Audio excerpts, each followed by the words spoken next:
आप दोनों ही कंपेटेबल नहीं हो, पर चूंकि दोनों की शादी हो चुकी है तो क्या करें? उनको क्या शादी का डिसीजन लेना चाहिए आगे, या वहीं स्टॉप कर देना चाहिए? तो लड़का या लड़की आपस में दोनों कंपैटिबल हैं या नहीं, लेकिन जो अरेंज मैरिज कर रहे हैं उसमें ट्रस्ट कैसे पैदा करें? क्योंकि 3-4 जो टेस्ट हैं इनके बिहाफ पे हम ये फाइंड आउट करते हैं कि कंपैटिबल हैं ये दोनों या नहीं। रिलेशन को ऐसा बना देता है, मतलब इनका एक जो सबसे बड़ा फैक्टर आपको क्या लगता है? अगर कंपैटिबिलिटी अगर दोनों हम कंपैटिबल नहीं हैं देन व्हाट टू डू? कल को अगर मेरे साथ होता है तो ये मेरा साथ देगा या नहीं? भाई जो बहू कमाने जा रही है वो अगर वो तुम्हारे ही बेटे को दे रही है, तो अगर वो माँ ही उस पेन में है तो वो अपने बच्चे को क्या सिखाएगी? ये जो सुसाइड के केस हो रहे हैं, ये जो एक्स्ट्रा मैरिटल अफेयर्स हो रहे हैं, यहाँ ये क्यों हो रहे हैं? पीछे कोई ना कोई इंटेंस इमोशन कि वहाँ पर मदर इन लॉ की एक्सपेक्टेशंस और हैं, मदर की एक्सपेक्टेशन और हैं। आजकल जो एक खौफ ना सबके दिमाग में बैठ गया है, जो आपने सराउंडिंग बहुत सारे केसेस सुने होंगे भी, जैसे मेल्स के भी हैं और फीमेल्स के भी हैं। तो आजकल की जो जनरेशन है उसमें चाहे लड़का है चाहे लड़की, और उसकी फैमिली भी है, इवन वो शादी करने से डर रहे हैं। जैसे कि किसी लड़के से बात करो कि आप शादी के लिए क्यों डिले कर रहे हो, तो वो उनका जो एक मेरठ वाला केस है उसका एग्जाम्पल देता है। और अगर किसी लड़की से बात करो तो वो मतलब बहुत सारे जो फैमिली के केसेस हैं, जैसे सुसाइड के हैं, इन लॉज के थ्रू हैं, या जो आजकल बहुत सारे मतलब ट्रेजेडी जो हो रही है, तो उनके चलते ना एक दिमाग में बड़ा खौफ सा बैठ गया उनके। जी। और कितना भी कहने के बावजूद वो रेडी नहीं हो रहे हैं। तो उसके लिए जो उनके दिमाग में जो चल रहा है, अगर वो एज ए एक्सपर्ट मतलब कुछ लोगों की ये नौबत भी आ रही है कि चलो एक्सपर्ट से हम कोई राय ले लें इनके लिए, तो वहाँ पर फिर उनके लिए कैसे सोचा जाएगा? जी एक्चुअली ये जो केसेस हुए उससे ट्रस्ट खत्म हो गया। तो लव मैरिज अगर कोई कर रहा है तो फिर भी कि हाँ पुराना जानते हैं 8-10 साल से या 5-6 साल से जो भी उनका है तो जानते हैं, तो उनको पता है कि ये बंदा ये बंदी ऐसी नहीं है। लेकिन जो अरेंज मैरिज कर रहे हैं उसमें ट्रस्ट कैसे पैदा करें? क्योंकि इतने सारे केसेस हो गए अभी। तो इसके लिए हमारे पास अगर कोई प्रोफेशनल हेल्प चाहता है तो उसके लिए हमारे पास होता है कंपैटिबिलिटी टेस्ट। ओके, ठीक है, कंपैटिबिलिटी टेस्ट। जी, तो कंपैटिबिलिटी मीन्स नाम से ही लग रहा है कि आप जो लड़का या लड़की आपस में दोनों कंपैटिबल हैं या नहीं, जैसे लाइफ को रन करने के लिए। जैसे कुंडली मिलान होता है। हाँ, जैसे कुंडली, में। बिल्कुल जैसे कुंडली मिलान होता है, जैसे एस्ट्रोलॉजर करते हैं कि कुंडली मिलाते हैं, उसमें जो भी 32-36 जो भी गुण होते हैं उनको मिलाते हैं, तो लगता है हम बोलते हैं कि नहीं इनकी शादी जो है वो चलेगी। पर मैं साइंटिफिकली मैं बोल रही हूँ कि ये चीज़ें हमारे पास साइकोमेट्रिक टेस्ट हम एडमिनिस्टर करते हैं उनके ऊपर, और वो उस टेस्ट को बोलते हैं कंपैटिबिलिटी टेस्ट। तो कंपैटिबिलिटी टेस्ट बहुत तरह के होते हैं, जैसे हमारा ये कार्ल रॉगर का है young test, marriage test, Carl Roger young marriage test, ये है। फिर है हमारा MBTI है, फिर है हमारा द 5 फैक्टर मैरिज टेस्ट। ठीक है, तो ये 3-4 जो टेस्ट हैं इनके बिहाफ पे हम ये फाइंड आउट करते हैं कि कंपैटिबल हैं ये दोनों या नहीं। तो कंपैटिबिलिटी के लिए कुछ हमारे पास वो होते हैं कि भाई हम पता लगा सकें कि ये कंपैटिबल है कि नहीं। जैसे वैल्यूज़ हो गई कि दोनों की वैल्यूज़ के प्रति क्या सोच है, उनका थॉट्स कैसी हैं लड़का और लड़की की। फिर कम्युनिकेशन स्टाइल हो गया, फिर इंटरेस्ट हो गया। तो जैसे 3 फैक्टर हैं, वैल्यू, इंटरेस्ट और कम्युनिकेशन स्टाइल। इन तीनों चीज़ों का ही कंपैटिबिलिटी टेस्ट में हमें पता चल जाता है कि ये जो भी इंडिविजुअल है दोनों बोथ इनके प्रति क्या विचार है, क्या थॉट्स हैं। तो उससे पता हमें चल जाता है बाद में जब रिजल्ट लगता है कि ये दोनों आपस में अगर सेम सोच होगी या किसी की सोच उसके लिए और अच्छी होगी उस किसी पर्टिकुलर चीज़ के लिए, तब भी वो कंपैटिबल हैं आपस में दोनों। तो इसके लिए फिर कुछ केसेस में अभी इन्हीं के जो अभी इंसिडेंट हुए तो 1-2 केसेस आए हैं मेरे पास कि वो they want to administer some compatibility test okay, before boys and marriage. Girl, yes, okay, कि कपल बिफोर मैरिज। हाँ, फिर उन्होंने ये भी बोला कि अगर कंपेटेबिलिटी अगर दोनों हम कंपेटेबल नहीं हैं, देन व्हाट टू डू। हाँ, रिलेशनशिप में है ना, अगर नहीं है, हाँ। जैसे आफ्टर मैरिज, जैसे कुछ लोग जैसे आफ्टर मैरिज आ रहे हैं कि भाई हम तो अब हमें कंपेटेबिलिटी टेस्ट करवाना है और जहाँ पे भी प्रॉब्लम है उसको हम रिजॉल्व करेंगे। तो कंपेटेबिलिटी टेस्ट हुआ, फिर जो आया कि आप दोनों ही कंपेटेबल नहीं हो, पर चूंकि दोनों की शादी हो चुकी है तो क्या करें। तो उसके लिए फिर हमारे पास सर्विसेज होती हैं, काउंसलिंग सर्विसेज होती हैं, सीबीटी होता है, ईएफटी होता है, इमोशनल फ्रीडम टेक्निक, ईएफटी होता है, सीबीटी होता है, कॉग्निटिव बिहेवियरल टेक्निक। जो मोस्ट ऑफ द, जो मुझे लगता है कि ये 2 टेक्निक्स हैं जिनसे मुझे बहुत अच्छे मेरे क्लाइंट्स के ऊपर मुझे रिजल्ट बहुत अच्छे लगे, ईएफटी और सीबीटी में। तो ये 2 टेक्निक, और भी बहुत सारी टेक्निक्स हैं, जैसे डीप रिलैक्सेशन टेक्निक्स हो गई, डीप ब्रीदिंग की हो गई, फिर इनकी हो गई ये जैसे कार्लॉक्स की हो गई, वो टेक्निक हो गई। तो ये बहुत सारी है, लेकिन 2 टेक्निक मुझे बहुत मुझे अच्छी लगती है कि इनसे रिजल्ट बहुत अच्छा आता है, चेंजेस आते हैं इसमें लोगों में।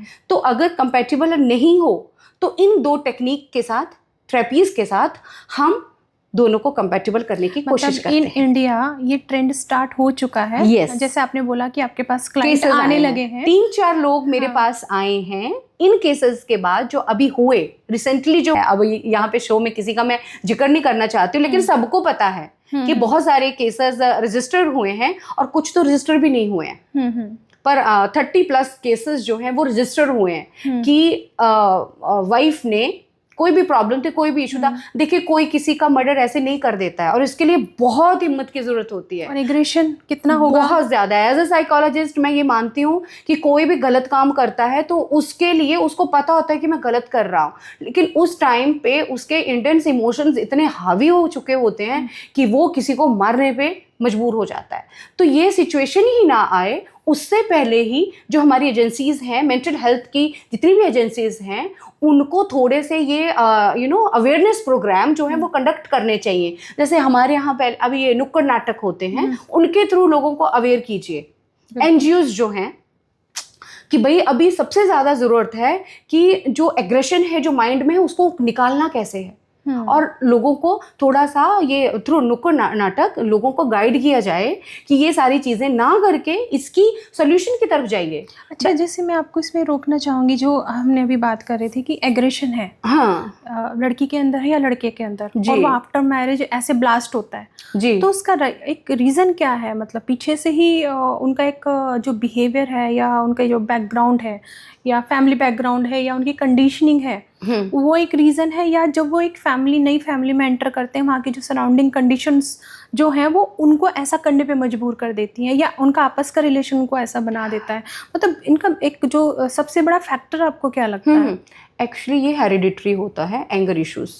एंगर इश्यूज जैसे ओसीडी वगैरह जैसे आपने सुना होगा, और एंगर इश्यूज ये हेरिडिटरी होते हैं। तो अगर मदर या फादर पर एंगर इशू का मतलब है, anger is a very natural emotion, सबको है। कोई इसमें वो नहीं है कि अच्छा मुझे एंगर, उसे एंगर, सबको है भाई वो। लेकिन उसकी जो वो है इंटेंसिटी, प्रॉब्लम इज मैनेजमेंट, कैसे मैनेज करना। हाँ, और किसी को गुस्सा कितना आता है, गुस्सा नॉर्मल मुझे भी आता होगा, आपको भी आता है ना, पर हम नॉर्मल थोड़ा बहुत रिएक्ट करके ठीक कर देते हैं। लेकिन हम जब एंगर इश्यूज बोलते हैं, दैट मीन्स कि वो एंगर वहां तक पहुंच गया कि सामान तोड़ना, घर का सामान तोड़ देना, बर्तन फेंकना, ये सारी चीजें, उसको हम एंगर इश्यूज में लेते हैं। Otherwise anger is a normal emotion, जैसे हैप्पीनेस है, रोना है, जो भी है, फीलिंग है, सब इमोशन है, तो एंगर उसी में ही आता है। ठीक है, ये नेगेटिव इमोशन में आता है इनफैक्ट, बट नेचुरल है, कोई वो नहीं है। लेकिन जब हम बोलते हैं कि एंगर इश्यूज हैं, इसको प्रॉब्लम्स है ना, तो वहाँ पे हम थोड़ा सा हमें लगता है कि यहाँ पे अब ये सिचुएशन थोड़ी सी प्रॉब्लमेटिक हो जाएगी। जब आपने मेरे से पूछा कि गर्ल्स जैसे पहले अपने घर में जो भी उनके साथ जैसे भी, ये बहुत देखिए किसी की भी लाइफ में स्टार्टिंग से बॉर्न एंड ब्रॉट अप हम बोलते हैं, तो वो सबकी लाइफ में इसका बहुत इंपॉर्टेंट रोल है। जैसे कोई बच्चा होता है, घर में किस तरह से उसके साथ ट्रीट किया जाता है, चाहे वो बॉय है चाहे वो गर्ल है। लास्ट टाइम भी जब हमने पॉडकास्ट कंडक्ट करा था, उस टाइम भी मैंने बोला था कि ये सारी चीज़ें जो पीछे से चली आती हैं कि घर में क्या सीख रहे हैं और पेरेंट्स क्या रोल मॉडल उनके सामने हैं। ठीक है, तो वो बच्चा जब उसकी लाइफ में कोई आता है तो बोथ आर डिफरेंट ना। ठीक है, वो किस फैमिली बैकग्राउंड से आ रहा है और किस फैमिली बैकग्राउंड में जा रहा है, बोथ सिचुएशंस आर डिफरेंट। जैसे हम बोलते हैं कि ओपिनियन और फैक्ट बोथ आर डिफरेंट ना। देखने में सेम लग रहे हैं। हाँ, जैसे मैं अभी इसी में पूछना चाहूँगी, जैसे लास्ट टाइम एक दो जो मेरे सामने केसेस आए कुछ फ्रेंड सर्कल में या कुछ वैसे, तो उसमें जो एक लड़का लड़की है वो एक रिलेशनशिप में है बिफोर मैरिज, तो वहाँ पर जैसे किसी गर्ल को बहुत ज़्यादा वो एग्रेसिव है, लड़के को पता है वो एग्रेसिव है या डिप्रेसिव है, ठीक है, और लड़का इसको जज कर पा रहा है या लड़की इसको जज कर पा रही है, और तो उनको क्या शादी का डिसीजन लेना चाहिए आगे या वहीं स्टॉप कर देना चाहिए, क्योंकि उसका रिजल्ट तो कुछ भी हो सकता है। ओवर एग्रेसिव है, मतलब एग्रेसिवनेस में आपको, अगर मैं एग्रेसिव बोल रही तो ओवर एग्रेसिव बोल रही हूँ, और डिप्रेसिव मतलब कुछ होता है ना, रोना धोना ये करना, वो एक ड्रैग कर देना, दूसरे पार्टनर को नीचे ड्रैग कर लेके आता है। तो सिचुएशन में जो आजकल के यंग लड़के लड़कियां हैं उनको लगता है कि नहीं, हम तो एक रिलेशनशिप में, हमारा कमिटमेंट है तो हमें तो ये निभाना ही निभाना है, बट आगे जाके वो डिजास्टर बनता ही बनता है। तो उस सिचुएशन में आप क्या सजेस्ट करना चाहोगे उन कपल्स को जो यंग कपल हैं कि ठीक है, अगर अभी आपके सामने से सिचुएशन आ रही है तो आप उसको या तो कैसे मैनेज करो या अभी आपको क्या डिसीजन ले लेना है। तो वहाँ भी एक रेड फ्लैग आपको दिखाई देता है कि कुछ एक रेड फ्लैग या रेड सिग्नल आ रहा है रिलेशनशिप में। हाँ, अब रिलेशनशिप में जो मुझे लगता है कि स्टार्टिंग होती है सबकी लाइफ की, ठीक है, कि आपस में एंगर, जैसे गुस्सा है, मैं बिफोर मैरिज की बात कर रही हूँ। मैं बिफोर मैरिज की बात कर रही हूँ, और जो अफेयर में हैं, बॉयज़ एंड गर्ल्स जो भी हमारे हैं, वो अगर अफेयर में हैं और वो उनको पता है कि या तो गर्लफ्रेंड या बॉयफ्रेंड बहुत गुस्से में है और कुछ भी कर देता है, कर देती है गुस्से में, और पता है, जैसे आप बोल रहे हो कि उनकी ये जजमेंट है, तो क्या हम इसको कंटिन्यूटी करें, कंटिन्यूटी में जाएं, क्या हम मैरिज का डिसीजन लें, है ना।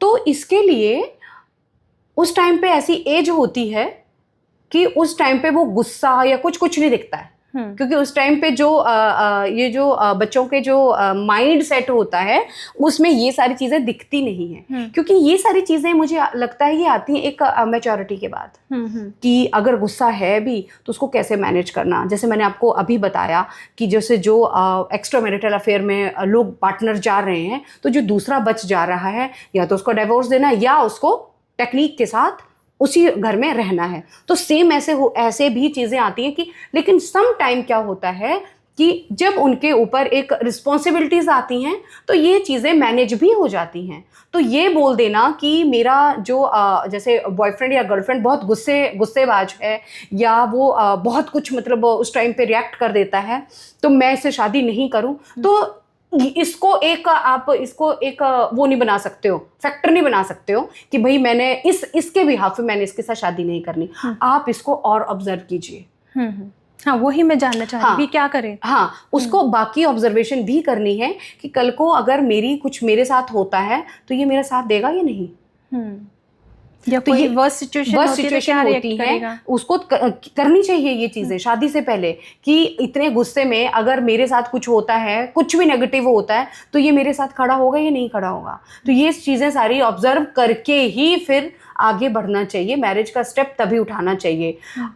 लेकिन ये सारी चीज़ें देखो, ह्यूमन बिहेवियर है, चेंज भी हो जाता है, ऐसा नहीं है। जो नार्सिसिस्ट पर्सनैलिटीज़ होती हैं, थोड़ा सा इनके बारे में बताइए।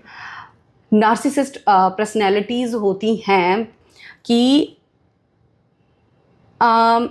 एक ग्रीक साइकोलॉजिस्ट थे, उनकी मैं बुक पढ़ रही थी, तो उन्होंने इस पर्सनैलिटी को ऐसे बताया था कि कोई बॉय है, उसका नाम है नार्सिसिज्म। अच्छा, ठीक है, और जो एक गर्ल है उसने उसको प्रपोज करा, ठीक है, तो उसने मना कर दिया, रिजेक्ट कर दिया उसको। फिर वो एक नदी के पास गया और अपनी परछाई उसने देखी और बोला कि मैं तो तुमसे प्यार करता हूँ। अच्छा। कि मैं अपने आप से प्यार करता हूँ, तो हर जगह मैं ही मैं। ओके। ठीक है, तो ये ऐसे लोग होते हैं कि इनको थोड़ा सा भी क्रिटिसिज्म बर्दाश्त नहीं होता। इनको कोई थोड़ा सा भी क्रिटिसाइज करे तो ये बर्दाश्त नहीं कर पाते।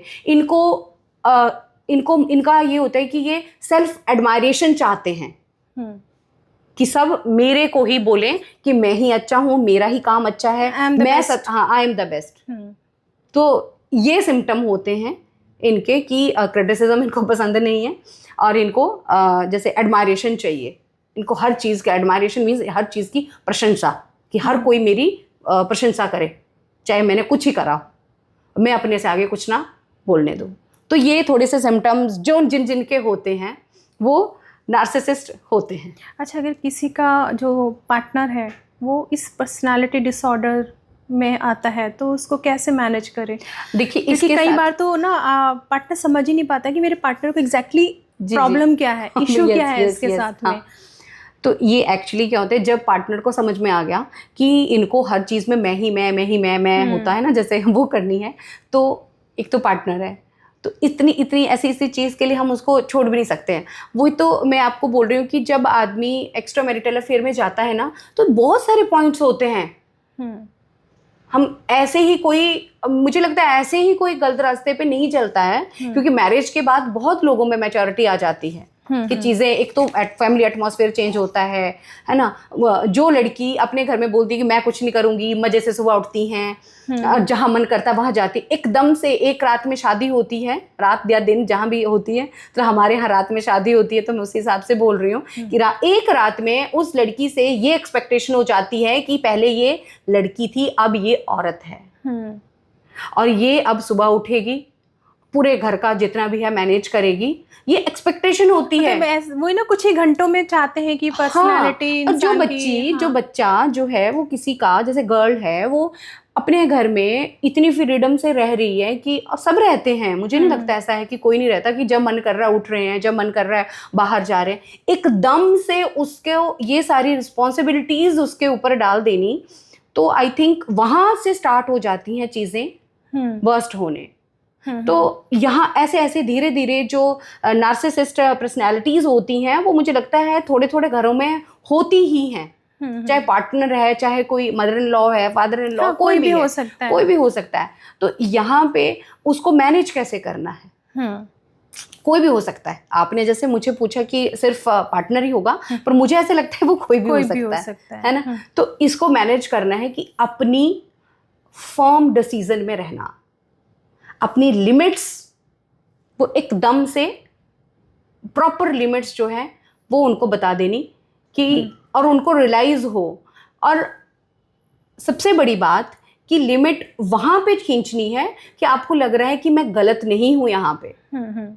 लिमिट ऐसे नहीं है कि लिमिट खींच दी कि ठीक है मैं सुबह जब भी मर्जी उठ सकती हूँ, मेरी लिमिट है, ऐसे नहीं है। जो आपको सही लग रहा है तो उसके लिए आपको फर्म डिसीजन लेना है। जैसे मिसेस मूवी का हमने लास्ट टाइम जिक्र करा था, उस पे भी वो जो उन्होंने एंड में दिखाया है, बाकी सब नॉर्मल था, एंड में जो उन्होंने दिखाया था उसके बजाय वो फर्म डिसीजन लेती, तो वो क्या होता, वो शायद वो इस तरीके से चीज़ें सामने नहीं आती, और हो सकता है कि धीरे धीरे वो भी एडजस्ट करते और वो भी एडजस्ट करते, क्योंकि फैमिली इतनी बुरी नहीं दिखाई गई थी। क्योंकि वो उसको बहुत चीज़ें सिखा रहे थे, एक्सेप्ट कर रहे थे, सपोर्ट कर रहे थे। पर क्या होता है ना, पीछे से जो एक कंडीशनिंग हो चुकी होती है कि हमारी बहुएं वर्क प्लेस पे नहीं जाएंगी, वो थोड़ी सी कंजर्वेटिव सोच होती है मुझे लगता है। बट धीरे धीरे वो चेंज हो रही है कि भाई जो बहू कमाने जा रही है, वो अगर वो तुम्हारे ही बेटे को दे रही है, और इकट्ठा दोनों ही आगे बढ़ रहे हैं, है ना, तो इसमें गलत तो कुछ भी नहीं है। तो ये सब समझ ले तो मेरे ख्याल से आधी फैमिलीज की प्रॉब्लम भी खत्म हो जाएगी, बिल्कुल खत्म हो जाएगी। और मुझे लग रहा है कि ये जो सुसाइड के केस हो रहे हैं, ये जो एक्स्ट्रा मैरिटल अफेयर्स हो रहे हैं, यहाँ ये क्यों हो रहे हैं, पीछे कोई ना कोई इंटेंस इमोशंस हैं जो प्रॉब्लम क्रिएट कर रहे हैं और काफ़ी सालों से कर रहे हैं। फिर तब वो कोई भी इंसान है वो इस सिचुएशन में वो तभी जाता है, कोई एकदम से नहीं चला जाता कि आज हम मिले विद इन कुछ ही महीनों में, लेकिन वो महीनों में भी तब जाता है, वो ऑब्जर्व करता है दूसरा उसको कितना परेशान कर रहा है, कोई भी हो, दूसरा चाहे मेल चाहे फीमेल, मैं दोनों की तरफ हूँ। मतलब मेरे को लगता है कि हमें एक जेंडर इक्वलिटी होनी चाहिए कि जो गलत है उसको सजा मिले और जो सही है कम से कम उसको प्रोत्साहन मिले कि तुमने सही करा सोसाइटी के लिए। जैसे हमने लास्ट टाइम मेल्स के लिए डिस्कस किया था कि जो मेल्स होते हैं अपने इमोशंस शेयर नहीं करते। जी जी। कि घर में जो प्रॉब्लम है या वाइफ से प्रॉब्लम है या मदर से प्रॉब्लम, वो शेयर नहीं करते। फिर वो शेयरिंग के एक जो एक होता है ना ब्लास्ट, वो कोई थर्ड पर्सन के सामने होता है जाके, फिर वो एक्स्ट्रा मैरिटल में चेंज हो जाता है, वो एक रिलेशनशिप बनता है। बिल्कुल। और फिर वहां पर भी वो लोग फिर क्या कर रहे होते हैं, स्पॉइल होते हैं।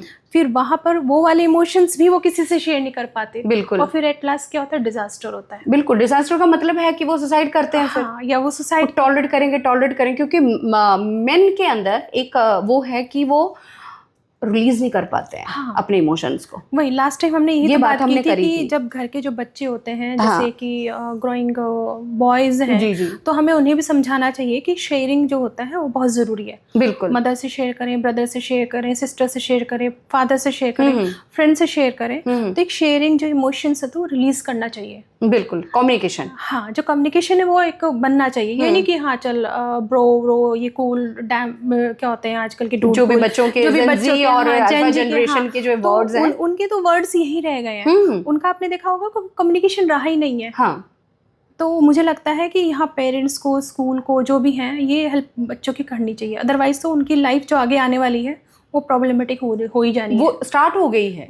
बिल्कुल हो गई, अभी स्टार्ट हो गई है, क्योंकि अब जो भी विमेन के साथ पहले होता था, अब वो कोई भी शांति से उस चीज़ को टॉलरेट नहीं कर रही हैं, और वो लोग जो हैं वो उसी ही कंडीशनिंग के साथ चल रहे हैं कि हम इसको शादी करके लाए हैं, हम इससे जो मर्जी करवा सकते हैं। ऐसा नहीं है, ऐसा नहीं है, होना भी नहीं चाहिए। Everyone has a self identity.